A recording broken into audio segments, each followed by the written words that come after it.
Sejam todas e todos e todos bem-vindos.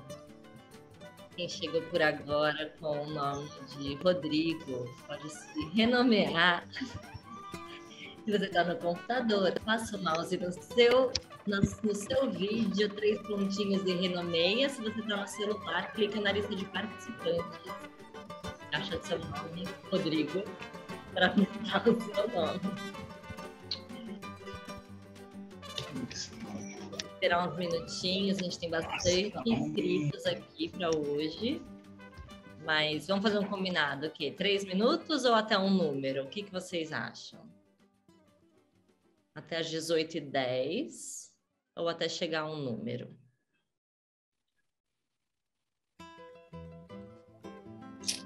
Vocês vão me dizendo, olha, Cris.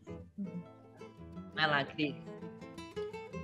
Não, ia dizer que a gente pode ir começando, né? 18h10, pelas pessoas que estão aqui, vai rolar um papo aí que vai levar um tempo e o povo vai chegando na chegança.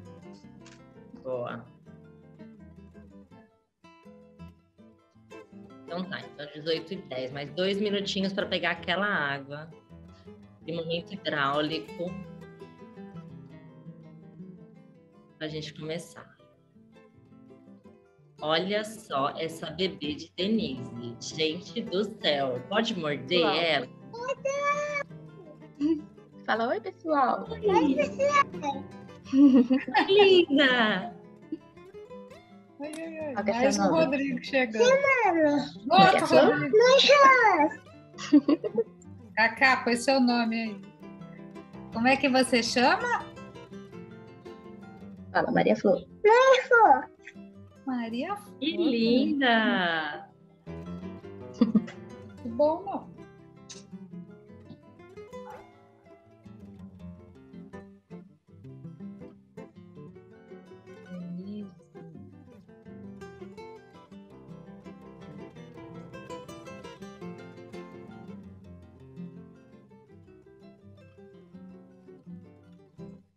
Boa noite, gente. Boa noite, Kathleen.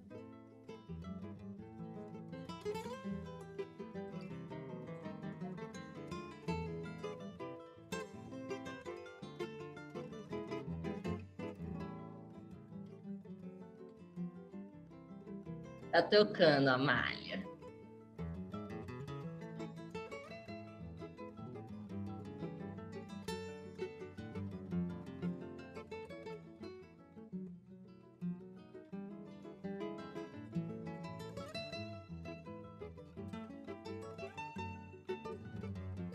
Bem, vai dar agora 6h10, mas eu já vou começar me apresentando. Eu sou a Marina. Vou moderar essa conversa de hoje, ajudar a gente a conhecer um pouquinho mais desse livro, da publicação, do que está contando, sobre o que é. A gente vai conhecer um pouquinho mais hoje.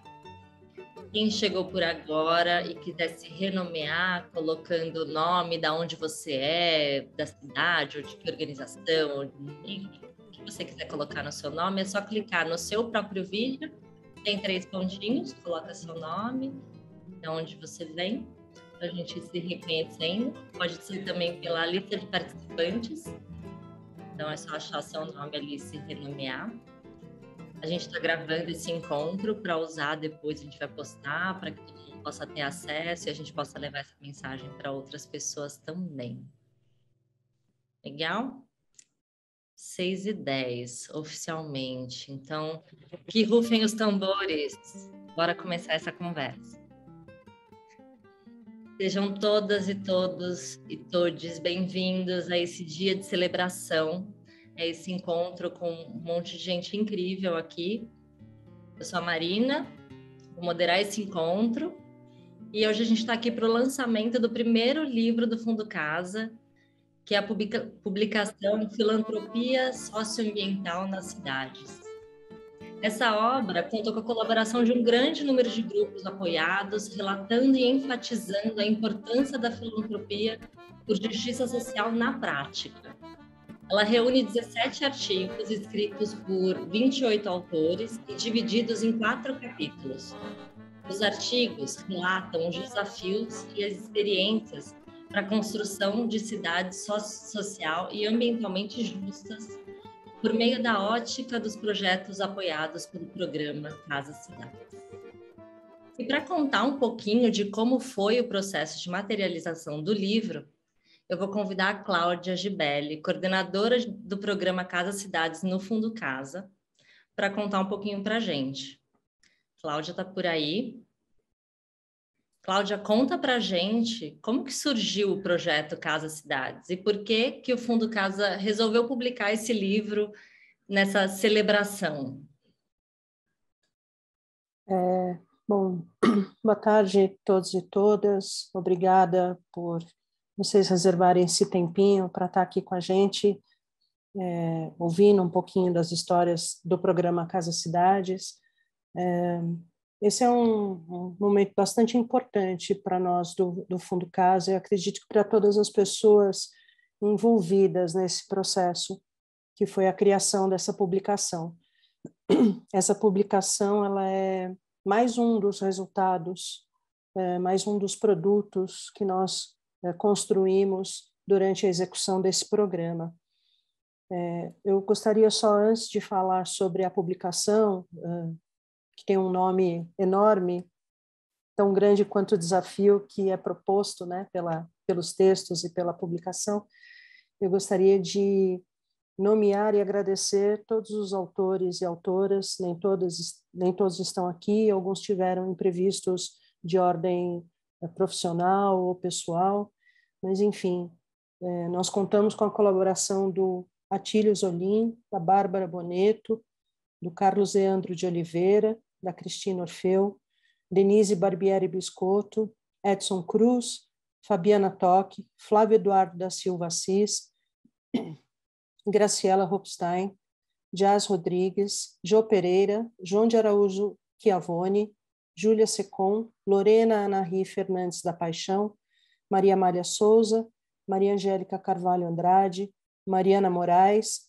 Paula Freire Santoro, Pedro de Lima Marim, Renato Pegas Paes da Cunha, Rubens Harry Born, Sandra Cocura, Silvio Stuck, Silvio Santana, Sônia Paulino e Vitor Tonzar Chaves.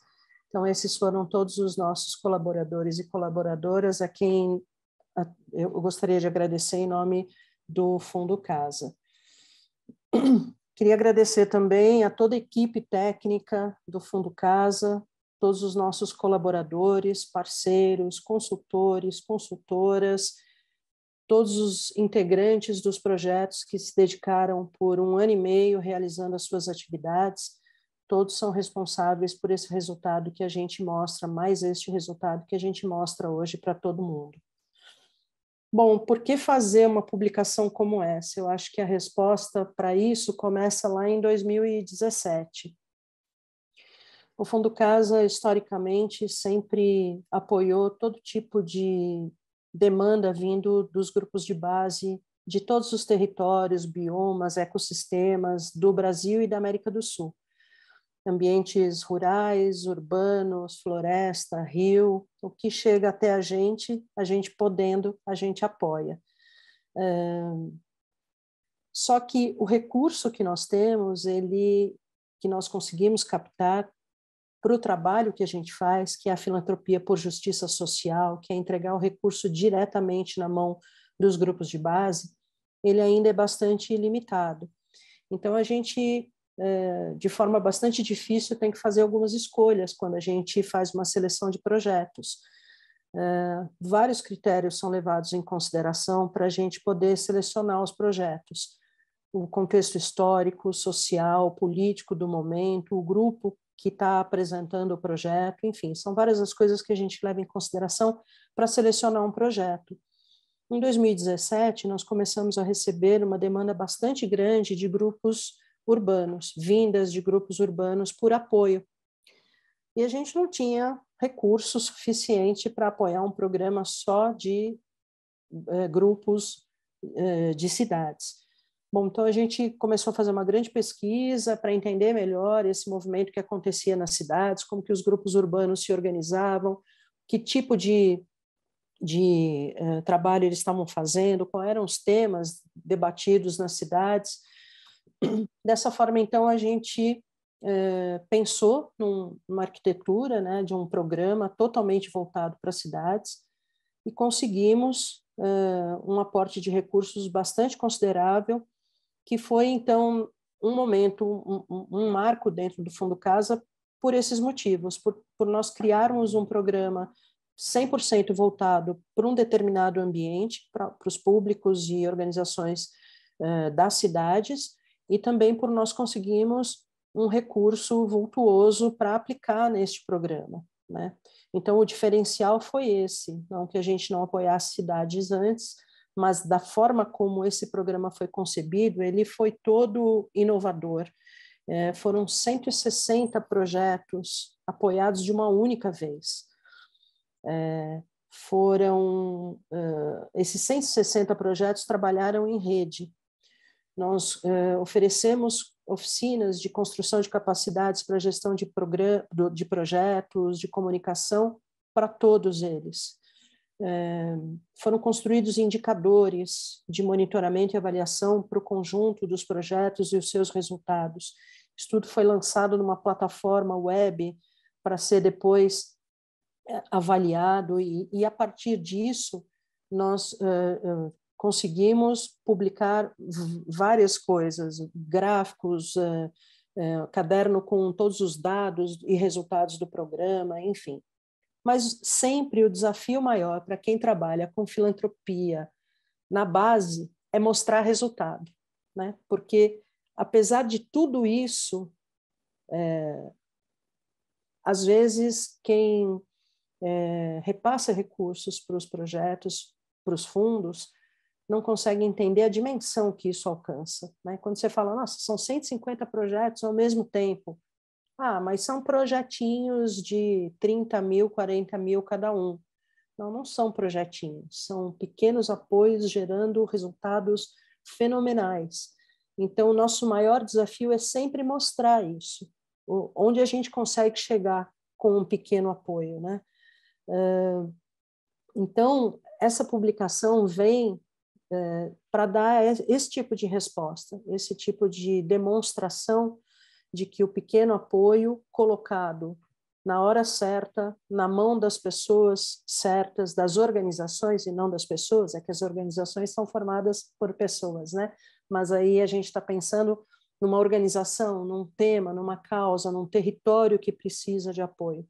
Então, o pequeno apoio colocado da forma correta e esse público trabalhando na medida do possível em rede, o resultado é inimaginável. Então, essa publicação tem como principal objetivo mostrar esses resultados, mostrar o quanto que o pequeno apoio é transformador no território e tentar, de alguma forma, sensibilizar as pessoas que estão conectadas com a filantropia, de que é possível trabalhar dessa maneira e que os resultados são realmente incríveis. Eu acho que as adversidades impostas aos grupos mais vulneráveis e mais excluídos nas cidades ou em qualquer outro território, ele molda os atores sociais, ele provoca uma cidadania insurgente, e isso acontece se os projetos estiverem sendo, se os grupos, se os coletivos das periferias, das florestas, das favelas, ou seja lá de onde for, se eles estiverem recebendo apoio financeiro ou não, a resistência existe, está lá no território. Mas com recurso financeiro é possível muito mais. Então, por isso que a gente trabalha nesse sentido, para mostrar que vale a pena cada centavo colocado na mão das comunidades que estão nos territórios. E é isso que essa publicação tenta mostrar. Eu acho que os autores que estão aqui hoje, que vão contribuir para essa conversa, têm muito mais propriedade do que eu para falar isso e para demonstrar isso. Poxa, obrigada, Cláudia. Realmente é um processo muito lindo e que vale esse momento de celebração, é um modelo que vale ser compartilhado e que essa publicação vai ajudar a chegar em muitos outros lugares também, que as pessoas possam replicar esse modelo de apoio. Muito obrigada aí pelo seu compartilhamento. e para contar um pouquinho mais sobre como que é, né, esse modelo de apoio, a eficácia, a importância desse modelo de apoio filantrópico, eu quero chamar aqui o Silvio Santana, que é economista de formação e ex-presidente do Conselho Deliberativo do Fundo Casa. Silvio, conta um pouquinho para a gente. Qual a importância de estimular esse tipo de filantropia que promove o protagonismo dos grupos de base, né? Que o protagonismo fica lá. Qual que é a importância disso? Olha, eu te falei que isso era pergunta de vestibular, né? Bem difícil, sendo a gente em pouco tempo resolver explicar tudo. Eu acho assim, o Fundo Casa em geral, né?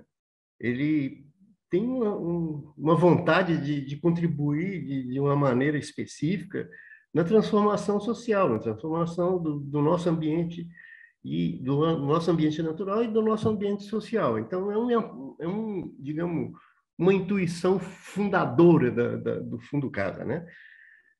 Mas essa intuição ela se materializou ao longo do tempo em algumas apostas, algumas afirmações que eram mais ou menos heréticas durante muito tempo, eram consideradas mais ou menos heréticas. Uma delas, que já foi colocado pela Cláudia bom, faz parte, digamos, da história do fundo, né? É o seguinte, é que é dentro da comunidade, é dentro dos territórios, que já existe uma semente das soluções. Ou seja, os problemas existem, eles são identificados e a própria sociedade, a própria comunidade ali, ela propõe, ela sabe o que precisa fazer. Não significa que ela sabe tudo, mas ela tem já, vamos dizer, o embrião das respostas e das possibilidades. Está lá, já está presente. O que a gente precisa é tentar entender isso. Então, eu acho que essa aposta fundante, digamos, do Fundo Casa, né, é super importante. Essa é uma primeira coisa. A segunda aposta, né, e é um reconhecimento, é o seguinte: a comunidade tem capacidade. Ele não é um grupo de atendidos, digamos, deficientes. Né? É uma comunidade que ela é capaz, ela já provou isso, ela funciona independente da gente. Ela funcionava antes da gente existir.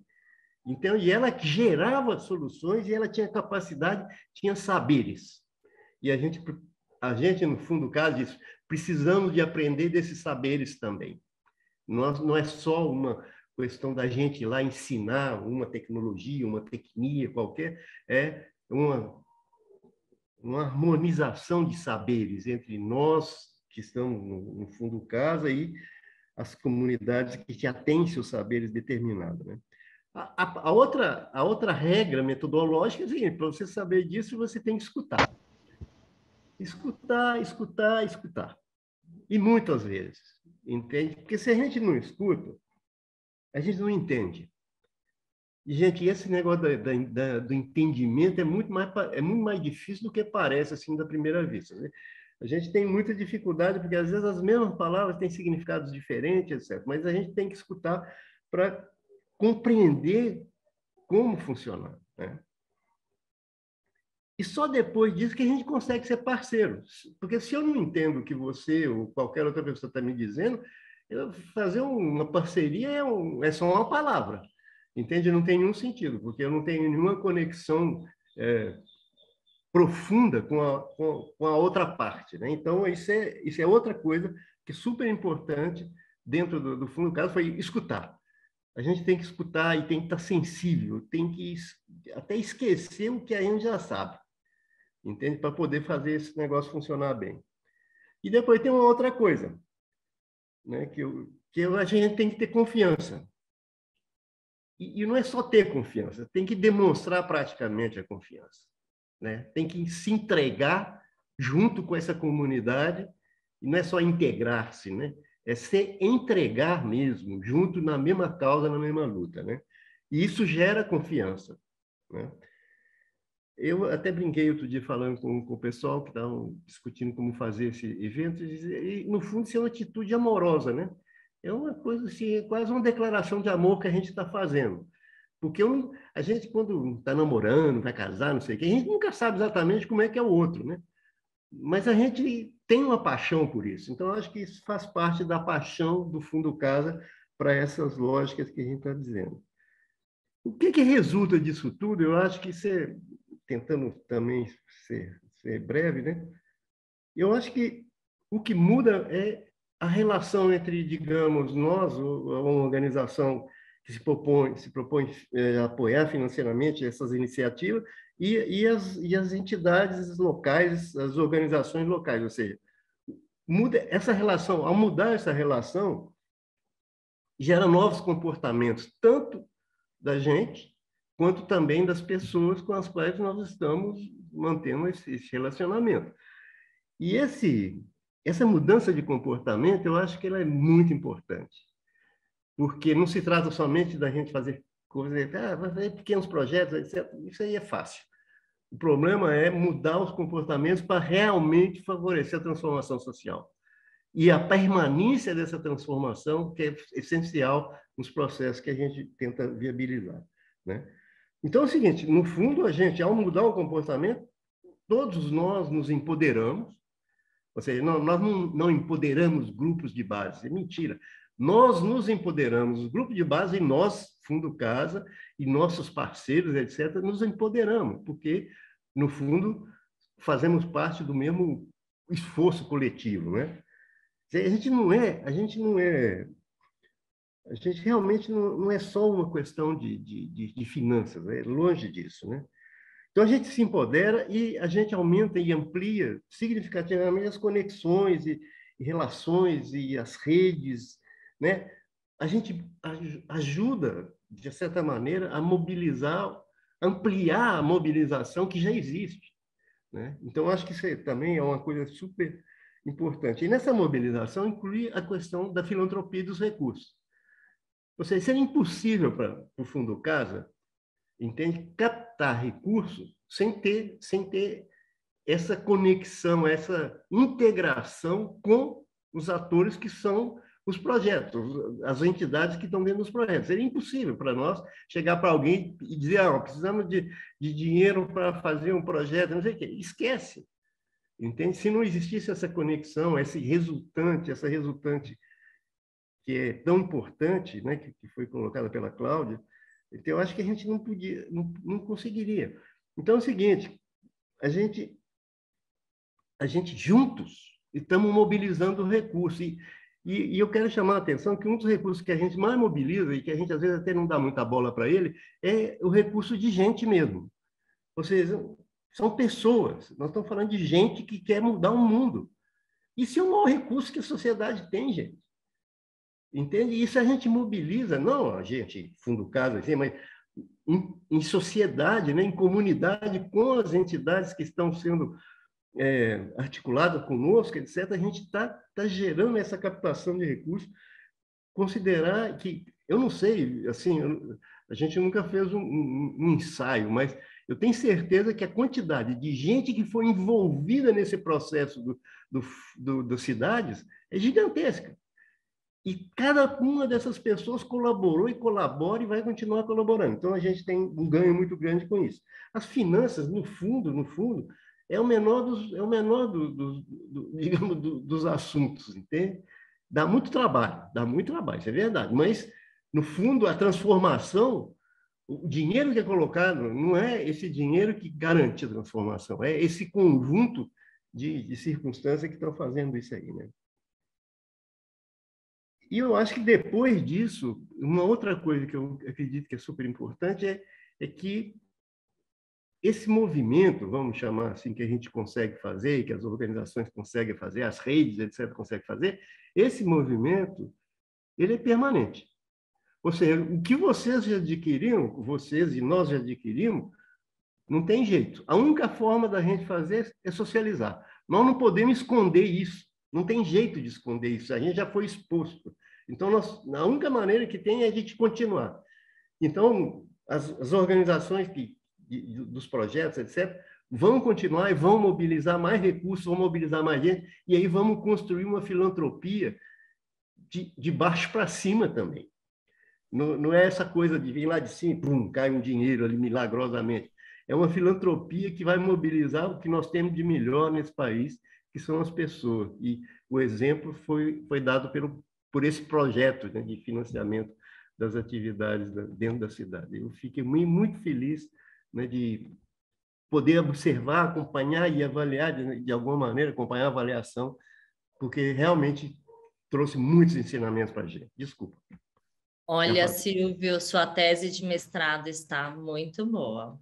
Quando você me respondeu isso que a gente conversou antes, foi uma coisinha, entendeu, enxuta, e agora você trouxe a tese inteira, contou todo o segredo. Muito obrigada, viu, Silvio? Muito obrigada. E o Fundo Casa já vem fazendo isso há muito tempo, né? Desde a fundação, o Fundo Casa está fazendo isso. E para contar um pouquinho, assim, fazer um breve resumo, uma outra pessoa que pode fazer também uma tese de mestrado aqui, porque tem muita história boa para contar, é a Maria Amália Souza. Ela é fundadora e diretora de desenvolvimento estratégico do Fundo Casa. E aí, dá para fazer assim um tweet? Eu tenho duas perguntas para você, assim, ó, se dá para fazer um tweet, uma manchete dessa história que é tão grandiosa, e também pedir para você contar para a gente aí o propósito do Fundo Casa, essa importância do programa, da publicação, toda essa tese aí, se o Silvio está aprovado na tese de doutorado dele. Conta para a gente, Amália. Só isso. O Silvio já tem doutorado, pós-doutorado, já passou de todos os... Não precisa mais disso, não. Então, mas é realmente que bom, né? Que o Silvio já deu todo esse caminho, porque a única coisa que eu vou agregar aqui para realmente para a gente ouvir de verdade quem a gente quer, né? Que são os grupos que estão aqui, os autores do livro. Eu acho que a principal mensagem para nós do Fundo Casa é que é o nós por nós. Quem fundou o Fundo Casa, e um dos fundadores que está aqui também é o Renato Cunha, que já foi presidente, que saiu, aí veio o Silvio, aí veio o outro, agora é o Renato de novo. A questão é que a gente está aqui para uma missão. Então, esses grupos que fundaram Casa são os que não tinham dinheiro nenhum, tinham excelentes ideias. Lá na década de 80, 90, estavam se organizando em comunidades, tentando resolver problemas sérios de todo tipo, poluição, proteção de rios, de Pantanal, de nascentes, de reflorestamento, e ninguém tinha dinheiro, porque não existia um caminho. O recurso parava e ainda, via de regra, para na mão de poucas grandes organizações, principalmente internacionais, algumas nacionais, e principalmente no nosso tema, né, que é proteção do planeta. Então, onde tem gente e onde vivendo no planeta, interessa para a gente. Então, pode ser cidade, pode ser produção de alimentos, pode ser florestas, rios. A gente precisa mudar a forma como o ser humano habita esse planeta e aprender de quem já sabe, né? Povos indígenas tradicionais, os povos da floresta, quem tem a pegada leve no planeta. Eu estava vendo um vídeo ontem que fala exatamente do ser na floresta, que é o maior predador, vamos dizer, que é a onça ou o leão, mas que ele tem pegada invisível, porque só consome o que precisa, e ninguém vê, ninguém consegue achar, que é isso que o humano tem que voltar a ser nesse planeta. Então, quando a gente resolveu criar um fundo como ativistas para poder botar dinheiro na mão de nós, dos outros nós, nós que estamos por aí, tentando melhorar as condições de vida em todo o planeta, a gente fez, mas no nosso caso, América do Sul, a gente fez uma aposta, tentou aprender como é que funciona o espaço da filantropia, principalmente internacional, não existia quase nada na nacional. Tem passos agora, né? A nossa rede de filantropia para a justiça social, que a Grácia aqui coordena, é um dos grandes avanços que a gente criou aqui dentro do Brasil, que são fundos de justiça social parecidos com a gente, com a mesma proposta, mas no nosso caso tem a ver com toda a população de todos os biomas onde a gente vive para poder, na América do Sul. Então, esse foi o nosso propósito e isso que a gente tem feito. E conseguir recursos em escala para fazer um programa especialmente para cidades e para as populações que estavam lá buscando soluções, mas que não tinham acesso, nem sabem, né, que esse universo aí da tal filantropia existe. Essa que é a nossa função, fazer essa ponte, convencer os grandes financiadores que existe um universo onde o recurso vai ser melhor usado e onde é o único lugar onde a gente vai proteger esse planeta. Não vai ser lá nas poucas meia dúzia de grandes ONGs bilionárias prometendo que vão salvar a Amazônia, que vão acabar com a pobreza. Estamos escutando isso há décadas. Onde é que nós estamos hoje? Pior do que antes, sempre, né?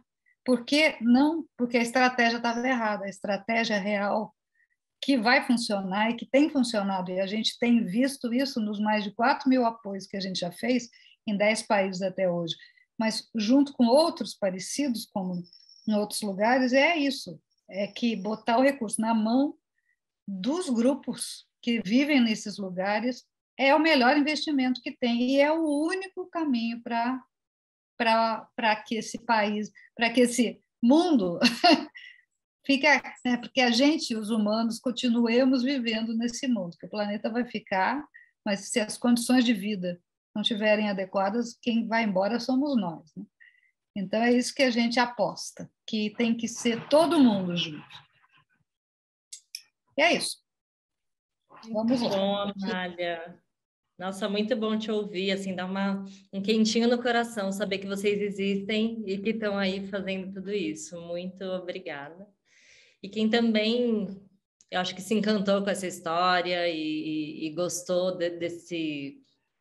dessa publicação, dessa importância desse programa, de tudo que o Fundo Casa faz, foi a editora APQ, que é especializada em publicações técnicas e científicas. E hoje quem está aqui com a gente para contar um pouquinho dessa parceria é a Milena Pérez, mil desculpas. E Milena, a gente sabe que você faz uma curadoria super rigorosa na hora de escolher as publicações aí para fazer parte da editora. E queria que você contasse assim, como que foi essa aproximação, por que você escolheu fazer parte, publicar esse projeto e como que esse tema se relaciona com os valores que vocês têm aí na editora. Com você. Obrigada pela pergunta, Marina. Bom, primeiramente, eu gostaria de agradecer o convite para fazer parte do lançamento, pelo projeto. Agradecer especialmente a Graciela, a Tílio e Cláudia, com quem eu trabalhei diretamente na produção do livro, e a todo mundo que fez parte desse trabalho, que fez esse programa acontecer. Eu sou Milena, sou editora da APQ, e nós já conhecíamos, eu particularmente já conheci o trabalho do Fundo Casa há algum tempo, e a APQ tem alinhamento total com os objetivos fundantes do Fundo. Assim como o Fundo Casa, a APQ busca promover direitos humanos, socioambientais, animais e de justiça social, porém, através da publicação de livros acadêmicos, né? A gente publica livros acadêmicos e livros literários também, mas o nosso forte são os livros acadêmicos, são produções de professores, defesas de doutorado, de mestrado. Nós buscamos publicar obras acadêmicas das ciências sociais, filosofia, que também façam essa defesa, né? Que também tenham um alinhamento com a editora e que tragam temas importantes para a sociedade, como debate ética animal, debate ética ambiental, direito das mulheres, população LGBTQIA+, negros, indígenas, obras que, sobretudo, são de pessoas e temáticas que não necessariamente são comerciais, né? Nós realizamos anualmente, assim, a publicação de livros de forma gratuita através dos nossos editais de seleção de originais, por exemplo. Mas a gente faz isso de forma independente, de forma quase militante, porque a gente acredita no valor social que os livros têm. E foi isso que nos aproximou dessa publicação do Fundo Casa. Então, quando a gente soube do projeto, nós prontamente nos dispusemos, perdão pelo barulho da moto, nós nos dispusemos a publicar a obra, e tentando contribuir, né? Não somente enquanto fruto de um programa, mas como Graciela mesmo diz na apresentação do trabalho, enquanto um gerador de reflexões e conhecimento sobre o campo da filantropia socioambiental. Foi, assim, um prazer inenarrável poder estudar os textos, acompanhar de perto como foi a aplicação, como que o programa aconteceu, e muito empolgante. Vim de uma outra área, né, uma coisa mais acadêmica, e ver a coisa acontecendo na prática, assim. Queria agradecer de novo a parceria, agradecer o tempo, estou muito ansiosa para ouvir os autores e autoras falarem um pouquinho mais sobre o livro. Muito obrigada, viu, gente? Então, está chegando esse momento. Milena, obrigada, viu? Obrigada por tornar possível a materialização desse livro para que a gente possa compartilhar cada vez mais esse modelo e essa experiência. Obrigada, Milena.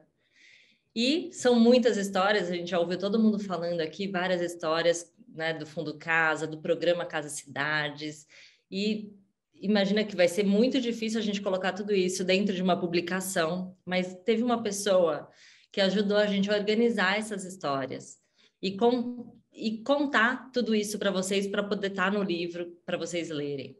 A gente contou com a ajuda da Graciela Hopstein, espero estar falando certo o seu nome, doutora em Política Social e coordenadora executiva da Rede de Filantropia para a Justiça Social. Bem-vinda, Graciela. Eu imagino que o seu desafio deve ter sido muito grande em fazer escolhas e caminhos para colocar essa publicação. Eu queria que você nos contasse qual foi o seu sentimento de liderar esse processo e fazer essa curadoria da publicação, assim, como que foi isso para você? Bom, em primeiro lugar, eu queria agradecer também o convite para estar presente nesta comemoração, nesta celebração. Acho que eu vou tirar os óculos, porque está dando um reflexo feio, meio roxo aí. Então, e também uma honra realmente ter recebido o convite para fazer e para colaborar com esta publicação, porque na verdade tem um histórico por trás, né?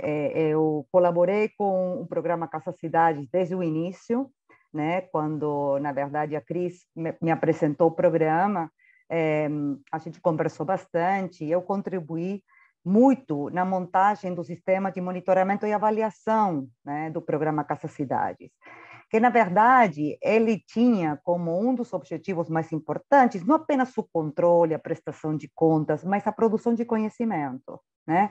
A ideia não era apenas monitorar e avaliar, mas também produzir saberes e conhecimentos e dar visibilidade a esses saberes, né? Porque, na verdade, além de as pessoas que estão na ponta, que estão nas bases, que estão nos territórios, né? Além de saber fazer, elas são detentoras, né? E promotoras de grandes conhecimentos que muitas vezes são invisibilizados, né? Porque, na verdade, a gente tem um conhecimento totalmente colonizado, né? Colonizado pelas grandes, né? Pela academia ou pelos grandes especialistas, e, na verdade, não se valoriza muitas vezes esses saberes práticos, esses saberes que acontecem na ponta, esses saberes ancestrais, né? Então, para além da prática, há uma quantidade enorme de conhecimentos que precisam ser visibilizados, né? Então, depois também eu participei, né, do programa de fortalecimento de capacidades do programa, que também me deu uma visão muito incrível, né, sobre quem eram essas pessoas, esses projetos, os conhecimentos que estavam ali. E eu acho que essa publicação, de alguma forma, tenta, de alguma forma, refletir o que o programa é, porque o programa, na verdade, e a publicação tentou capturar essa potência, né, dessa diversidade de atores, dessa diversidade de experiências, dessa diversidade de dinâmicas. Então, a ideia de diversidade de parcerias, né, que de alguma forma estão refletidas no livro, né? Porque no livro nós temos atores especialistas, temos pessoas do board, pessoas do conselho e pessoas das comunidades e pessoas que foram apoiadas pelo programa. Isso era realmente muito importante de ser valorizado. Então, eu acho que uma das coisas bastante surpreendentes é que o Fundo Casa tem uma preocupação bastante importante com a produção de conhecimento, né? Inclusive, no próprio desenho do programa, paralelo no sistema de monitoramento e avaliação, havia um observatório, né? E o observatório justamente tinha a preocupação de poder dar à luz, né, o que estava sendo produzido, o que estava sendo executado, né? Então, quando falamos de conhecimento, na verdade, são conhecimentos mainstream, né? São aqueles conhecimentos que nós precisamos trazer para o centro. Então, para mim foi realmente uma honra, né, poder trabalhar, né, poder ter essa oportunidade de trabalhar com a equipe do Fundo Casa. E isso não teria sido possível sem a Cláudia, sem o Atílio, sem a Cris, sem a Maria Amália, né? Porque, na verdade, são eles e elas que estão realmente mais à frente do programa e que, de alguma forma, indicaram, né, os autores, né? Então, realmente, isso foi uma produção coletiva, não foi uma ideia apenas minha. Eu simplesmente consegui empacotar, né, a publicação, né, consegui organizar a publicação e criar, né, algumas bases para a sua curadoria e, né, de alguma forma, poder definir o escopo. Mas, realmente, muito feliz, eu acho que é uma obra absolutamente inovadora. Eu não acho que tenha digamos, um livro parecido com esse. Eu acho que é uma obra única, né? E eu espero que realmente ele tenha alcance, visibilidade, capilaridade para mostrar a potência que tem esses processos de transformação que acontecem nas bases, né? E por isso, assim, histórias de transformação, que eu acho que é a cereja do bolo, né, do livro, ou seja, como de alguma forma todas essas reflexões, né, dão lugar também a essas experiências, ou de alguma forma tentam explicar essas experiências. Então, é isso, em linhas gerais. Muito feliz, realmente, de ver esse trabalho concluído, de ver essa trajetória também do Fundo Casa, né? Como, na verdade, o Fundo Casa foi se preocupando muito também com essa sistematização de experiências, sistematização de casos, sistematização de conhecimentos, que, de alguma forma, esse livro é um pouco o resultado de toda essa trajetória. As coisas não acontecem do nada, né?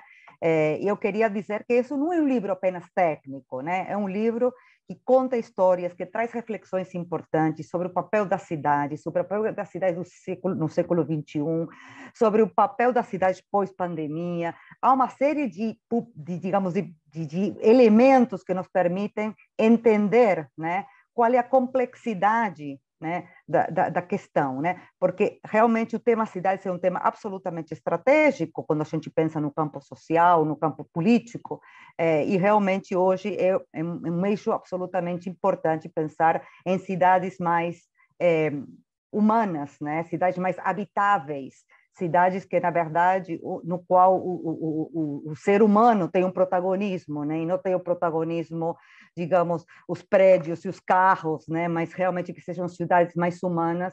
E eu acho que, justamente, né, os movimentos, né, as lideranças, as organizações da sociedade civil entendem muito bem e sabem muito bem como, de alguma forma, transformar esses territórios.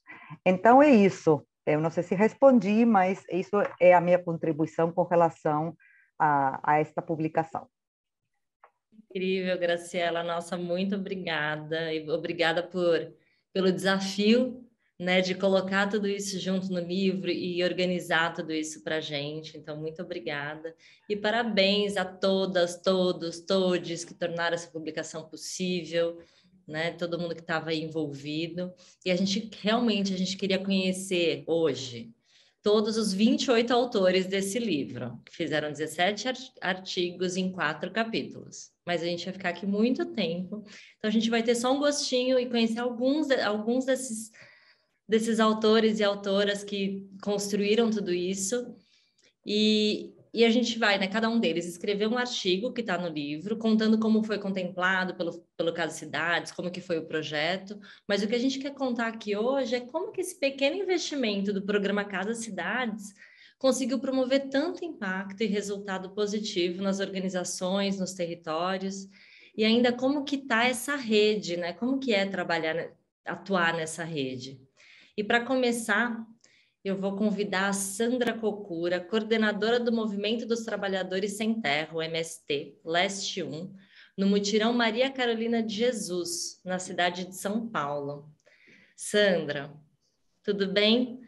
Tudo bem. Conta pra gente sobre esse projeto e como que o Mutirão ganhou força a partir desse apoio do Fundo Casa e quais foram os impactos gerados aí, os resultados percebidos no território de vocês, assim, como que foi tudo isso?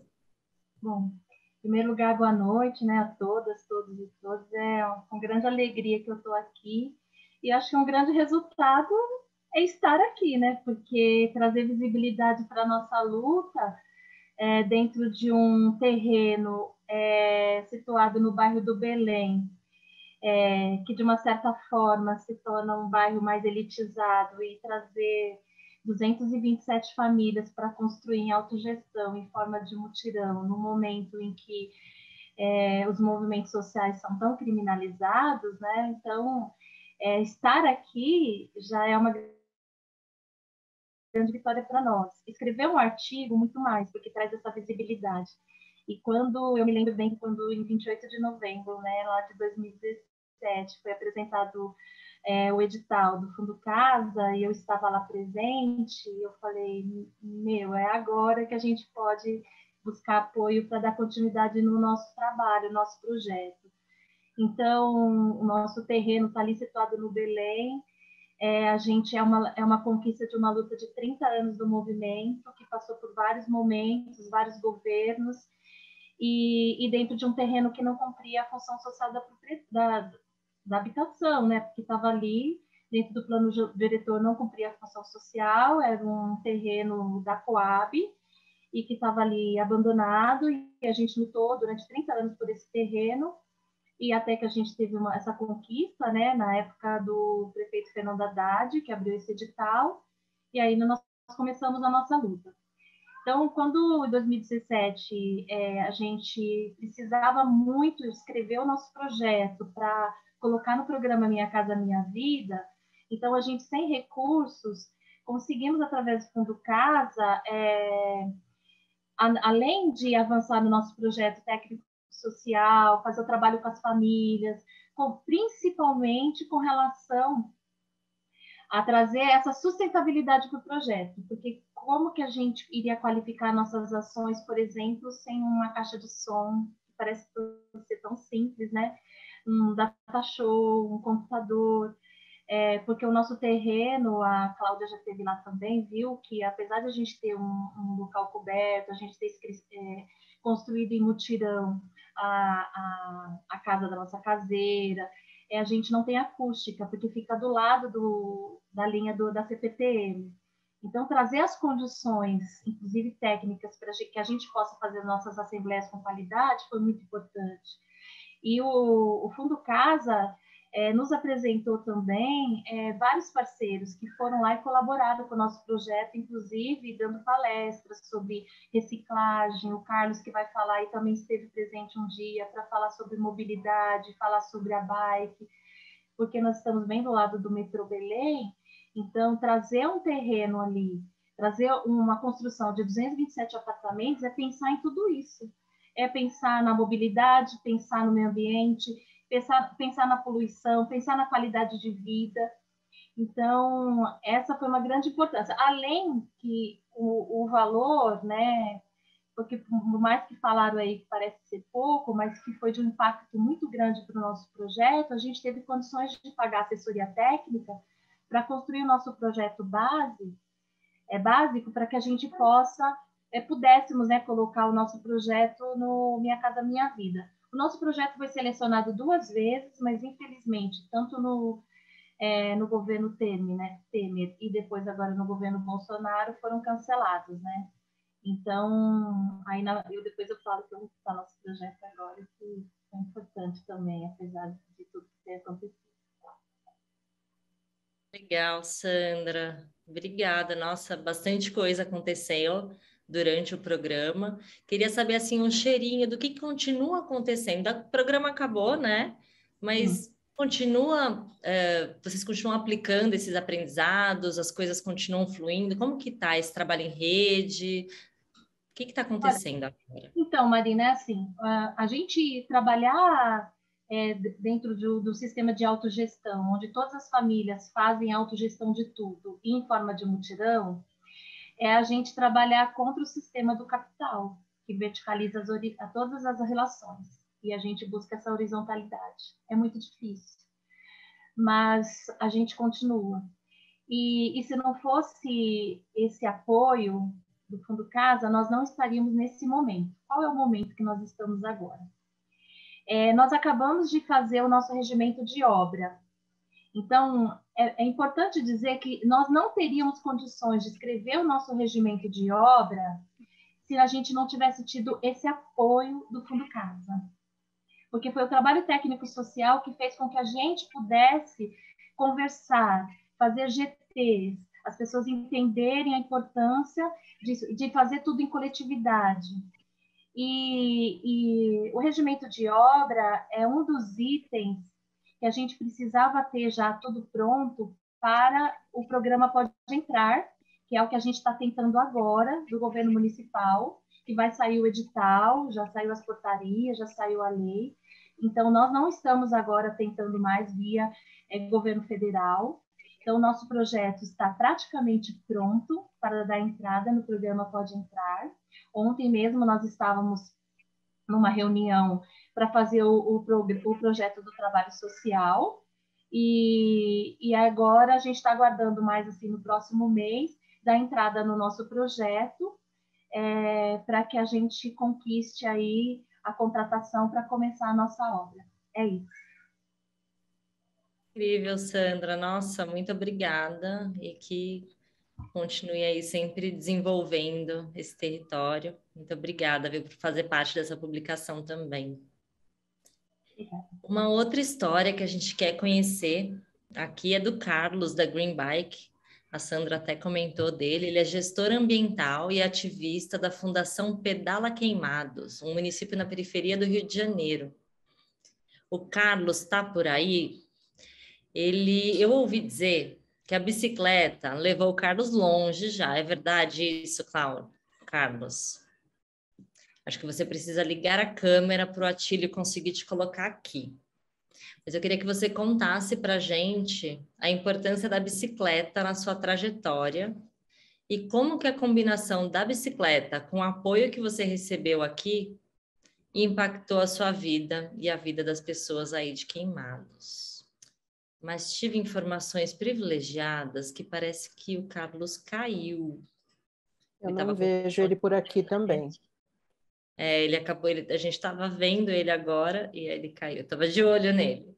Mas então daqui a pouquinho a gente chama o Carlos para saber aí dessa história, porque pelo que eu entendi a bicicleta já levou ele muito longe. Bom, então vamos logo conhecer o Dudu. Ele é rapper, fundador e diretor executivo do Instituto Enraizados. É o Dudu de Morro Agudo. Para nos contar um pouquinho do projeto Meu Bairro, Meu Ambiente, que aconteceu na Baixada Fluminense. Dudu, tudo bom? Oi, conta pra gente como que foi participar desse programa e que impacto que trouxe, né? Quais os resultados positivos que o projeto e a comunidade sentiu a partir da participação nesse programa, mesmo sendo um investimento de recurso relativamente pequeno, o que vocês conseguiram fazer com isso? Então, primeiramente, quero agradecer o convite. Estou muito, muito feliz de estar aqui, né, mostrando um pouco, falando um pouco do Enraizados, do Meu Bairro, Meu Ambiente, e rever algumas pessoas que tanto contribuíram também com esse nosso processo, essa nossa história. O Enraizados é uma organização de hip-hop que tem 23 anos. Então, durante muito tempo, a gente praticava a arte, a gente achava que a comunidade deveria se integrar ao Enraizado, né? Então, a gente praticava a arte, a gente estava muito satisfeito com o que a gente fazia, até o momento que a gente começou a perceber que algumas pessoas do bairro, a gente está em Morro Agudo, na Baixada Fluminense, Nova Iguaçu, algumas pessoas do bairro não sentiam orgulho de morar aqui, né? A gente levantava tanta bandeira de Morro Agudo, inclusive eu coloco no meu nome artístico, e a gente teve um insight de perceber que a gente deveria, ao invés do bairro se integrar à instituição, a instituição deveria se integrar ao bairro. E a gente começou a ter algumas ideias de fazer algumas ações, aí nasce o embrião do Meu Bairro, Meu Ambiente, só que a gente não tinha certeza ainda do resultado que isso poderia. A gente fez vários encontros, a gente percebeu que a gente precisava reconhecer alguns pontos do bairro que eram únicos, né? Que eram pontos que só existiam em Morro Agudo, que a gente chama de nossos símbolos, entender a história disso, para isso trazer algum orgulho para a população e também olhar para esse Morro Agudo, identificar os problemas, mas não com o intuito somente de criticar os problemas, mas com o intuito de sugerir soluções e colocar a mão na massa mesmo de modificar o lugar e resolver os problemas por nós. E aí quando a gente decidiu, né, decidiu o escopo do projeto, a gente caiu no problema que toda instituição, principalmente de periferia, tem, que é o recurso financeiro. Como a gente põe essa roda para girar, se a gente não tem alguns profissionais que precisarão se dedicar integralmente ao projeto, né? E aí o Henrique Silveira, da Casa Fluminense, falou para a gente sobre o Fundo Casa, e aí né, algumas pessoas falaram sobre o valor, né, que para algumas pessoas é um valor pequeno. Para a gente foi o ideal, assim, o que a gente precisava. A gente não podia nem captar muito recurso, porque a gente não sabia muito bem, a gente não tinha certeza do que entregar, né? Então, a gente sabia o ponto de partida. A gente escreveu, e aí, durante o processo, eu percebi algumas coisas muito interessantes, porque não foi só os 30 mil reais, foi a formação também. A formação para a gente foi fundamental. Aquele encontro que aconteceu em Brasília, não lembro a quantidade exata, mas foram 60, 70 grupos de todo o Brasil. Eu posso dizer que aquilo transformou minha vida e transformou ainda mais o Meu Bairro, Meu Ambiente. Porque quando eu volto para Morro Agudo, apesar da gente já ter uma experiência em executar outros projetos com recursos até maiores, eu tive acesso a algumas informações ali que eu nunca tive em lugar nenhum. Então, a atenção que os profissionais deram, assim, estavam sempre disponíveis. A gente mandava um e-mail, muitas vezes conversei com a Cláudia, me orientou, e a rede que foi formada também. Então, assim, eu falo, não foi só os 30 mil reais, foi essa formação e a rede que foi tecida.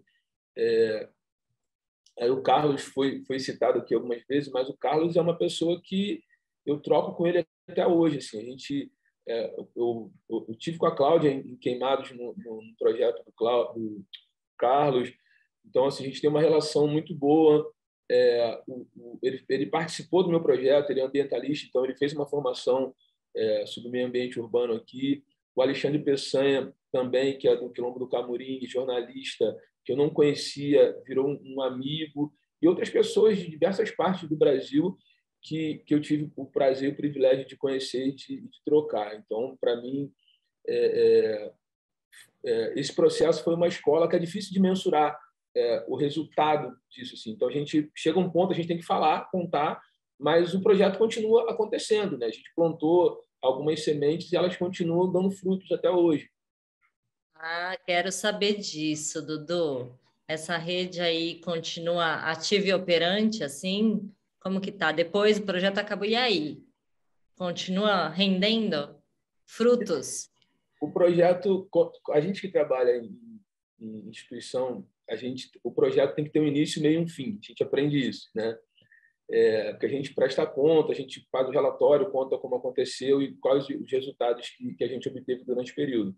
Mas a gente, no Enraizados, decidiu fazer do Meu Bairro, Meu Ambiente o programa da nossa instituição, o que norteia tudo, né? Então, algumas práticas que a gente aprendeu durante esse processo, inclusive a relação com nossos parceiros, né, que a gente teceu, durante todo o projeto, a gente teceu uma rede gigantesca. E quando o projeto termina, o pós, a gente começa a acessar essa rede, porque, por exemplo, agora na pandemia, a gente ficou desesperado, porque todo mundo aqui é artista, né? Então, a primeira coisa que parou, né, cultura, ninguém aqui mais ganhava dinheiro. E a gente começou a acessar alguns parceiros que a gente começou a construir essa relação durante o projeto Meu Bairro, Meu Ambiente, e a gente conseguiu uma série de, não só cesta básica, mas uma série de informações no início da pandemia que não circulavam aqui na comunidade, spot para colocar nas rádios comunitárias, roupa. A gente mapeou toda a comunidade, a gente já conhecia o que as pessoas chamam dos bolsões de pobreza da comunidade, a gente já sabia onde estavam essas pessoas. Então, a gente se uniu, né, para conseguir ajudar a comunidade quando a comunidade mais precisava. E nem por isso a gente deixou de praticar a nossa arte, né? A gente continuou praticando nossa arte, fez videoclipe enquanto entregava a cesta básica. E a gente percebeu o seguinte também, porque a gente identifica um problema e a gente quer logo resolver. A gente, assim, nesses 20 e poucos anos de Enraizados, a gente dificilmente pensava muito antes de colocar a coisa em prática. Então, a gente já ia fazendo. E a gente percebeu também no Meu Bairro, Meu Ambiente, o quanto é importante esse planejamento, né? Então, o quanto é importante também o trabalho intelectual, pensar a nossa comunidade, o que tem hoje, qual a comunidade que a gente quer no futuro. E aí, agora, assim, esse próximo mês, agora, também que eu posso dizer que é fruto do Meu Bairro, Meu Ambiente, a gente inicia um curso popular, Curso Popular Mãe Beata de Iemanjá, que é um curso, um pré-vestibular, mas não somente para colocar as pessoas na universidade para ter uma experiência universitária, mas é um curso de formação cidadã. E eu posso afirmar que isso não seria possível se a gente não tivesse passado por todo esse processo de formação do Fundo Casa. Isso eu tenho certeza absoluta. Então, o projeto, de alguma forma, continua acontecendo. Bacana, obrigada. Dá até um arrepio, assim, ó. Muito bom. Obrigada, viu? E boa sorte aí nessa jornada, continuando esse trabalho. Valeu, gente. Mais uma vez, obrigado pelo convite. Boa. O Carlos, eu acho que ele voltou. Peraí que eu perdi ele de novo. O Carlos voltou, gente. Me dê aqui o... Carlos voltou! Que bom, Carlos. Novamente, cadê o Carlos?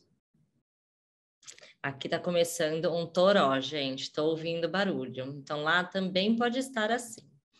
Carlos, você nos ouve? Você está no mudo, se você estiver aí.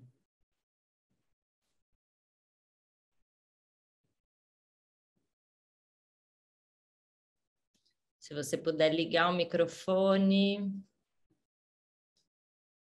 Eu acho que ele caiu, gente.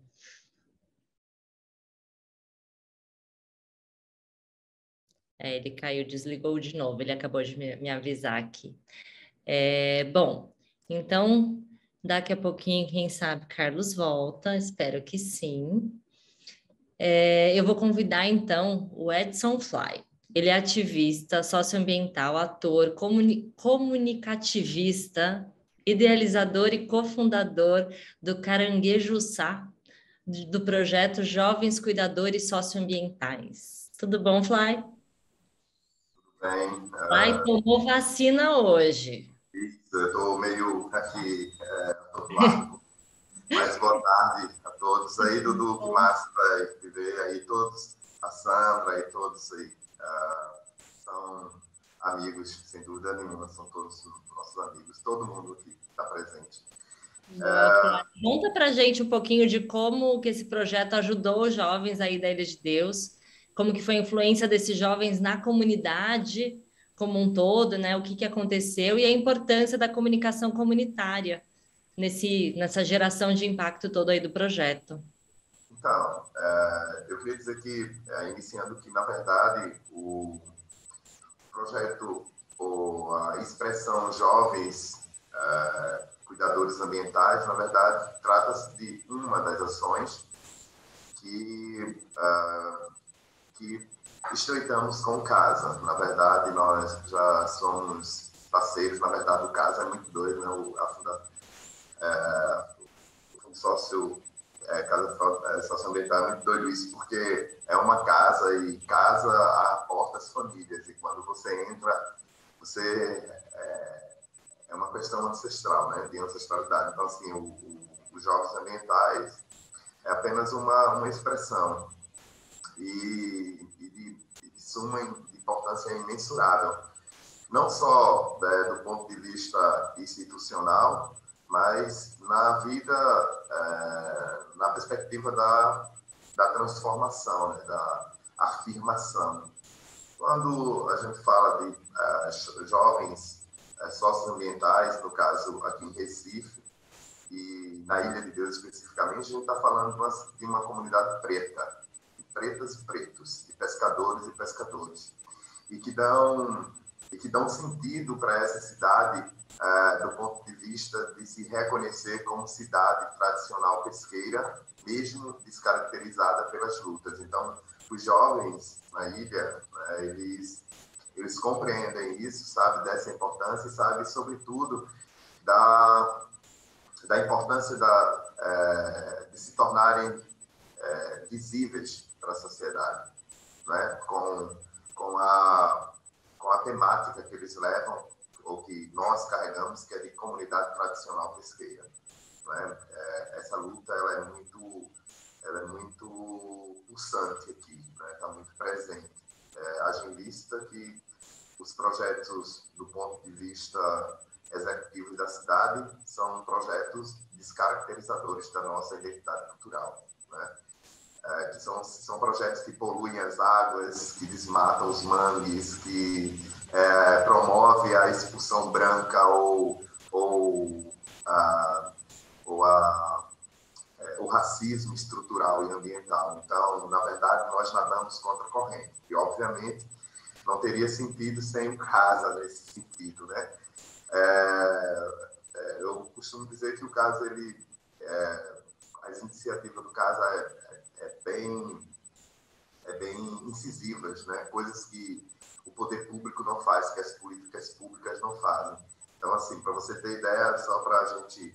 Eu acho que eu já vou passar a pergunta seguinte tua, que é, para você ter ideia, qual o desdobramento disso. O desdobramento disso é que nós estamos trabalhando a regulamentação fundiária e título de posse da comunidade, né? Então, assim, claro que os jovens, eles fazem parte dessa conjuntura que nós estamos montando, e temos uma perspectiva que daqui até 2024, não é? Foi um tempo que estabelecemos para todo mundo estar com o título de posse na mão, mas não simplesmente quanto ex, que já é muito importante, como zona especial de interesse social, mas sobretudo quanto comunidade tradicional pesqueira, que é aí a forma de relacionamento do Estado para com a comunidade, ele muda de configuração, né? Ou seja, dentro da perspectiva da seguridade dos direitos, esses que são negados o tempo inteiro. Então, o projeto Jovens Socioambientais, ele traz, né, esse sentimento, né, do pertencimento dos jovens, eles entendendo isso, levando para casa e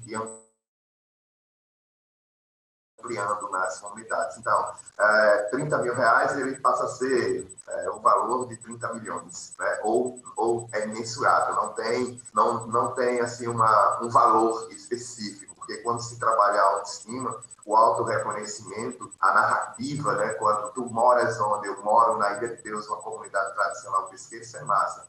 Como nós tratamos comunicação, não só dentro do viés das caixinhas de rádio, TV, internet e tal, mas com música, com teatro e tal, e você poder expandir isso em toda a comunidade, e para além da comunidade, isso é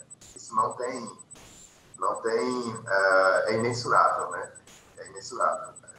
Para ter ideia, e a relação com o CASA, sobretudo, só para vocês terem ideia, nós...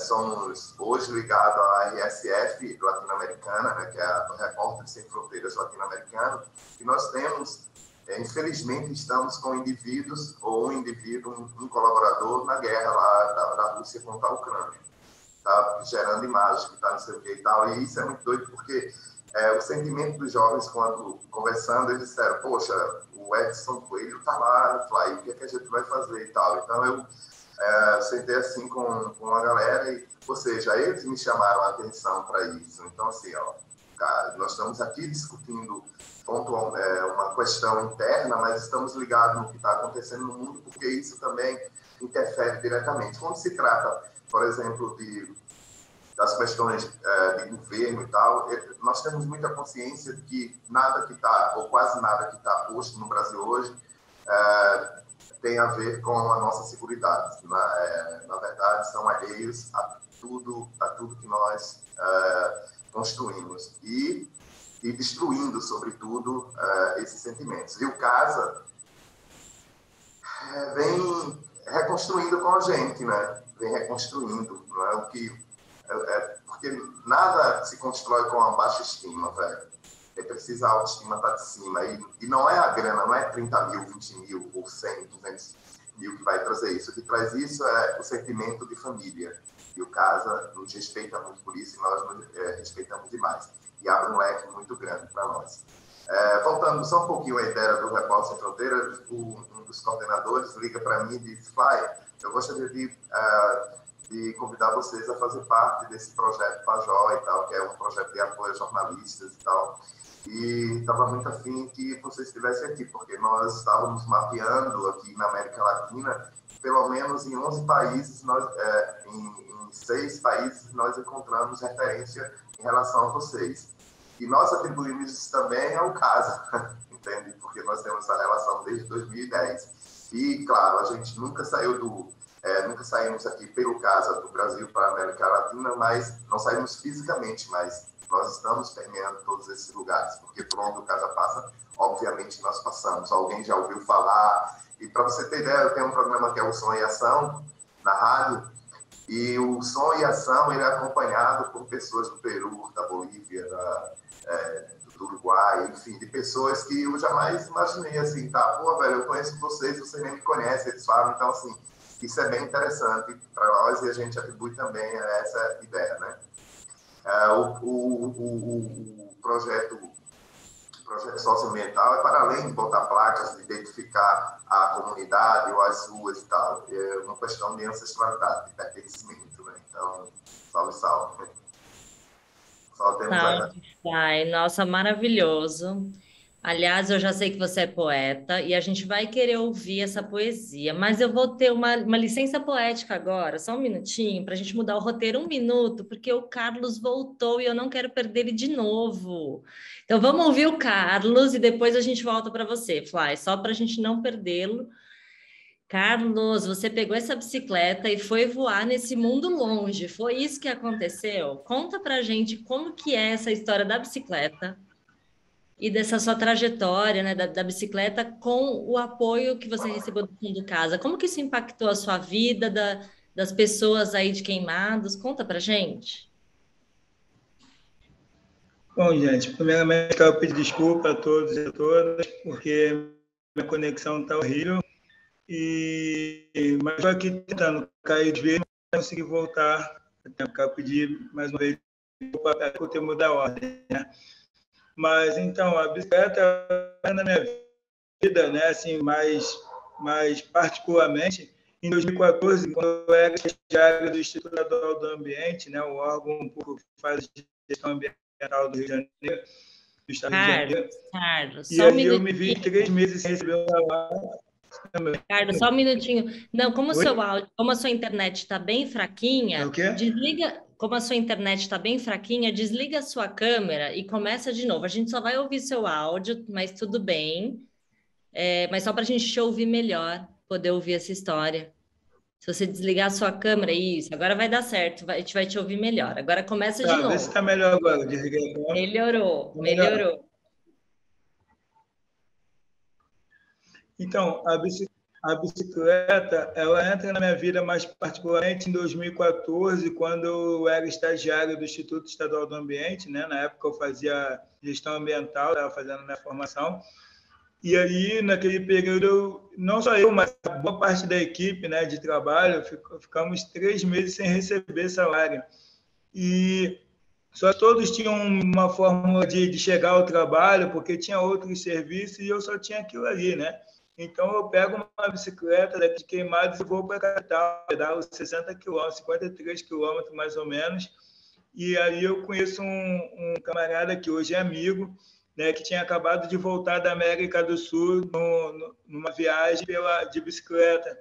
eu começo a pensar que a bicicleta poderia ser uma ferramenta de transporte para a minha vida e eu não ficasse dependente do transporte público caso eu quisesse se locomover.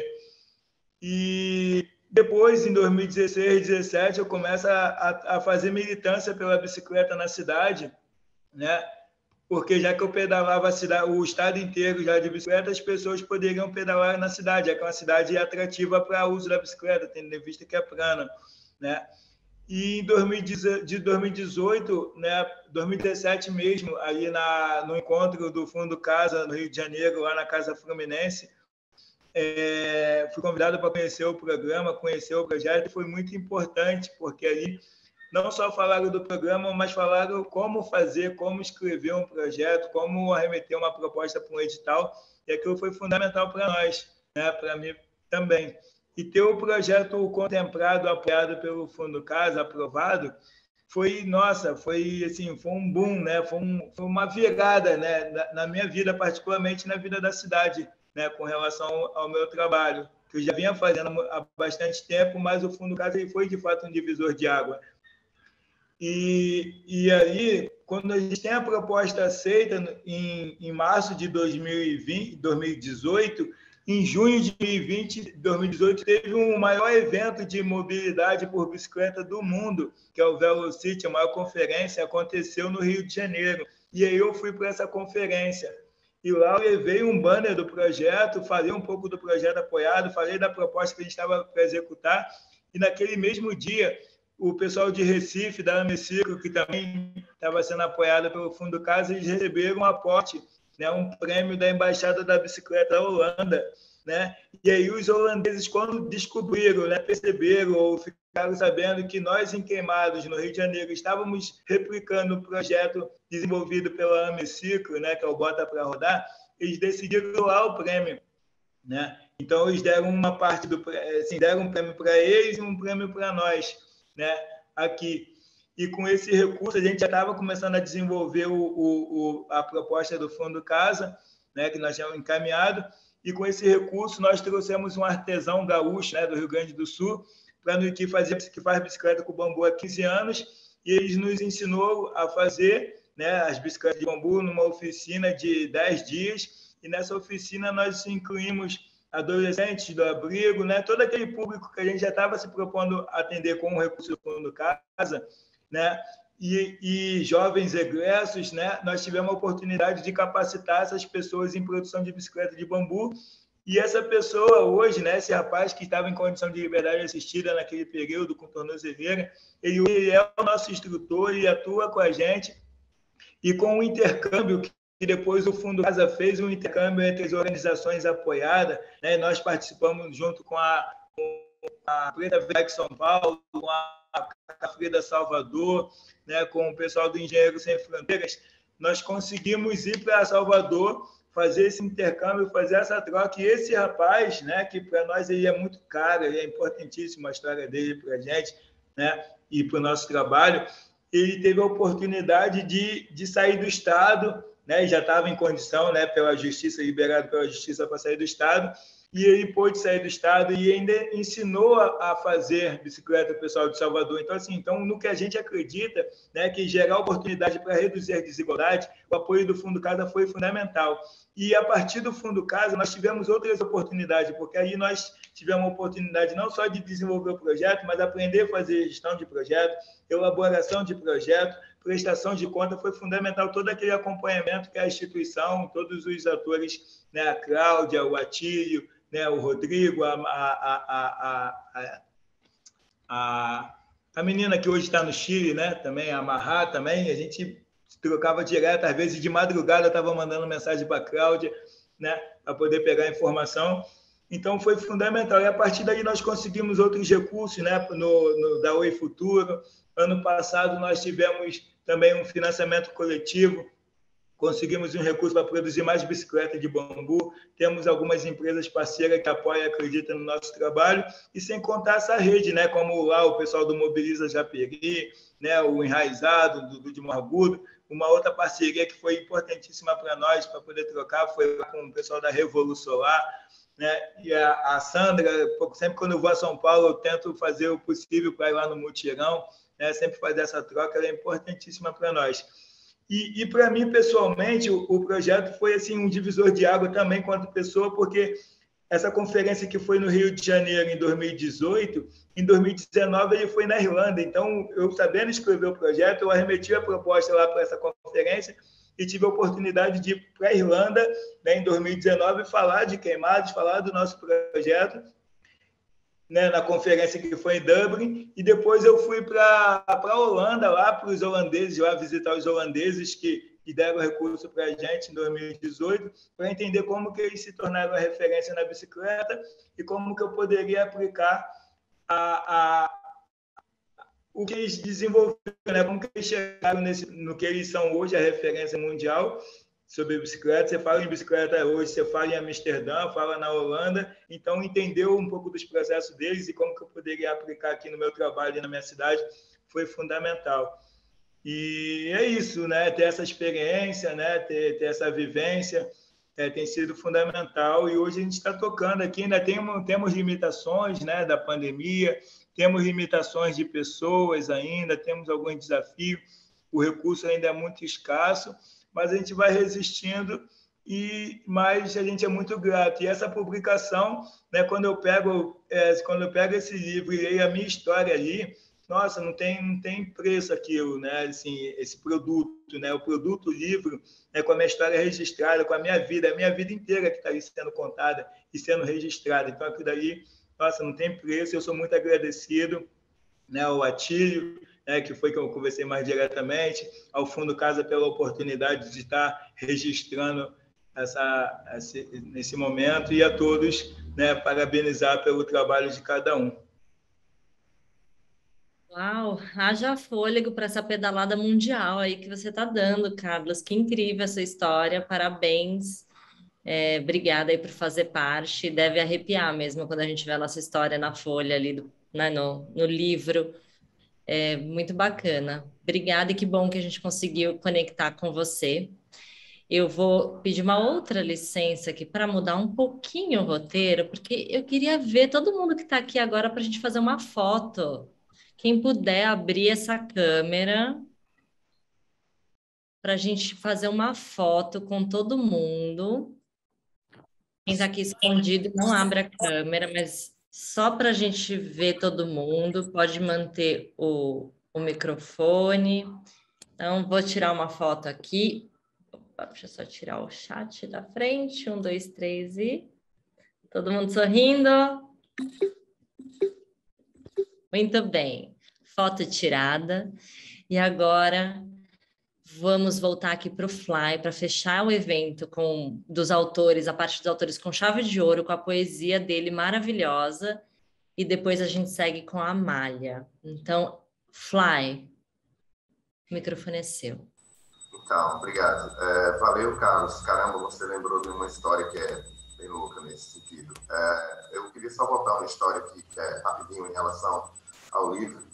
É que é importante aqui registrar que esse livro, a nossa parte aqui, é uma parte institucional. Eu apenas coloquei no papel o sentimento do caranguejo sábio.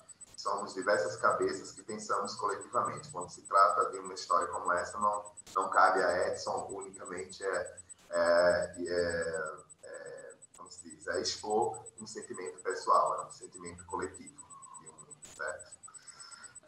E muito obrigado também pela oportunidade, a gente sempre é muito agradecido a tudo isso. Quanto à poesia, eu não sou poeta, na verdade eu sou um indivíduo que gosta das artes.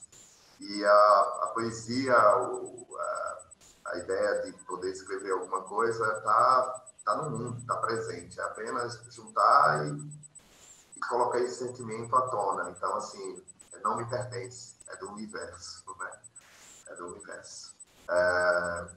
Eu diria que são algumas, mas ouvindo, né, a realidade da Sandra, né, no livro, lendo, e também do Carlos, a mim e de todos os outros autores e autoras, né, pessoas maravilhosas, e veio sempre uma ideia de preta velha, uma questão sempre ancestral. Eu escrevo de maneira ácida, sempre de maneira ácida, né? É uma forma que tenho de me expressar, seja como for. E, enfim, preta velha, prostituída, drogada, alcoolizada, pelos filhos seus, marginalizada, pela política descartada, pela mídia defamada.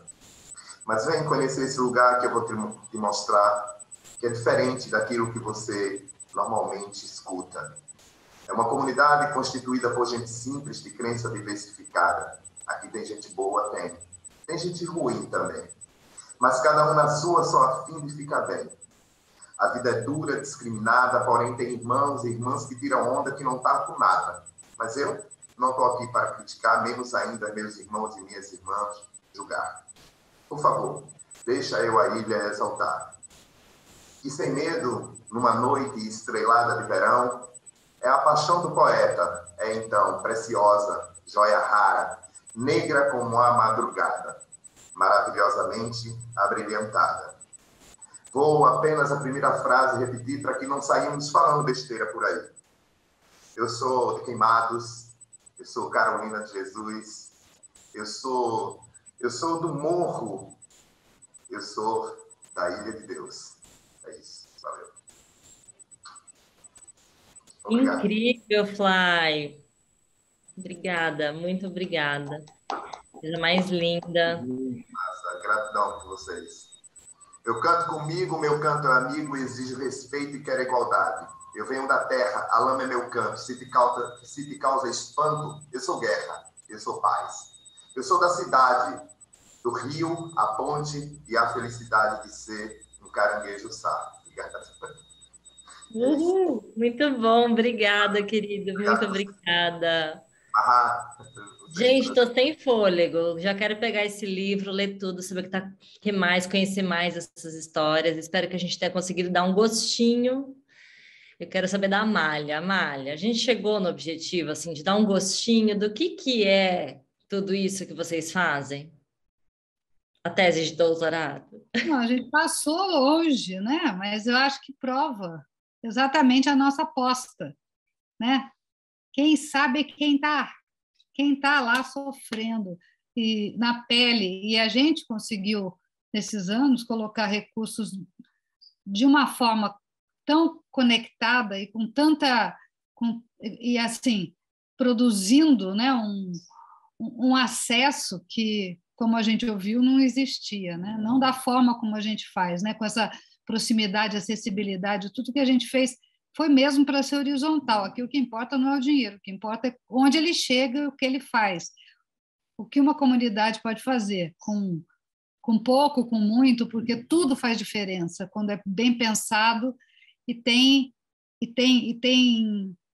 amor.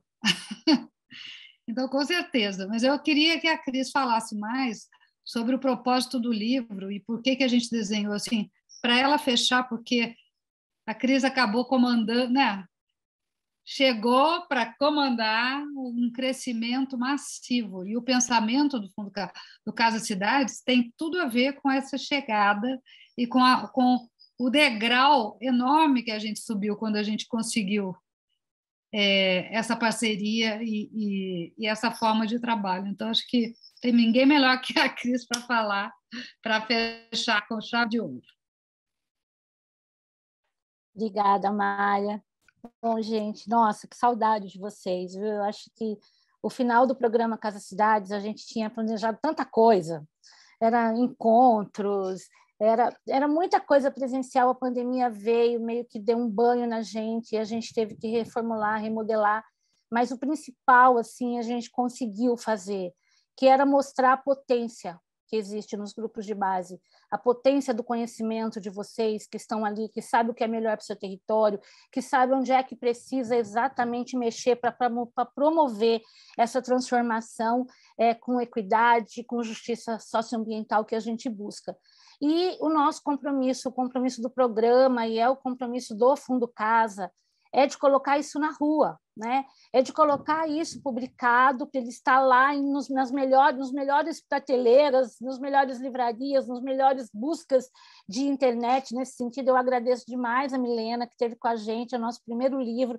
A gente não sabia direito como fazer isso, então a Graciela nos ajudou na curadoria, e vocês, né, que vieram trazer o principal, que é exatamente esse conteúdo, esse conhecimento. Para nós, a gente já sabia dessa potência, porque estamos aí há anos fazendo apoio aos grupos, e cada vez que a gente recebe um relatório, a gente fala, não, isso não pode ficar só para a gente, isso precisa ser compartilhado com o mundo, né? Esse narrativa da comunidade carente, da comunidade que nada tem, a gente quer acabar com isso, né? E nós queremos construir uma outra narrativa, que é a potência dos grupos de base, a participação dessas comunidades na formação das políticas públicas, para a gente, de fato, ter uma sociedade transformadora e que respeita a todas, a todos, a todos. Então, eu acho que a gente inaugura essa nova era, que a Amália falou, né, de apoio aos grupos, mas não só do apoio, é de colocar a voz de vocês no mundo, né? E buscando parceiros que nos ajudem a fazer isso, que são essa nossa rede maravilhosa de parceiros que o Casa tem. Então, eu acho que é esse o nosso compromisso, é esse o desejo da nossa publicação, né? É trazer ali a voz de vocês para a gente poder estar colocando no mundo. Eu acho que o Casa Cidades trouxe dados, trouxe informação, trouxe inclusive provas da riqueza que existe nas comunidades, né? Inclusive para o campo da filantropia, né? As comunidades, elas entram com um valor muito maior do que qualquer apoio, né? Seja um projeto pequeno, um projeto grande, a contrapartida das comunidades, ela é muito maior do que o apoio. Inclusive, né, a gente está falando do ambiente aqui urbano, mas em comunidades, por exemplo, que protegem a natureza, é uma contrapartida que não tem valor, né? É para a humanidade. E a gente vive um momento agora, que é um momento, infelizmente, já dos impactos das mudanças climáticas. E as comunidades urbanas serão uma das mais afetadas. Então, as comunidades, elas precisam estar participando de tudo, de todas as formulações das políticas públicas. E esse é o nosso compromisso. A gente vai ter outros lançamentos em breve de outros programas do Casa.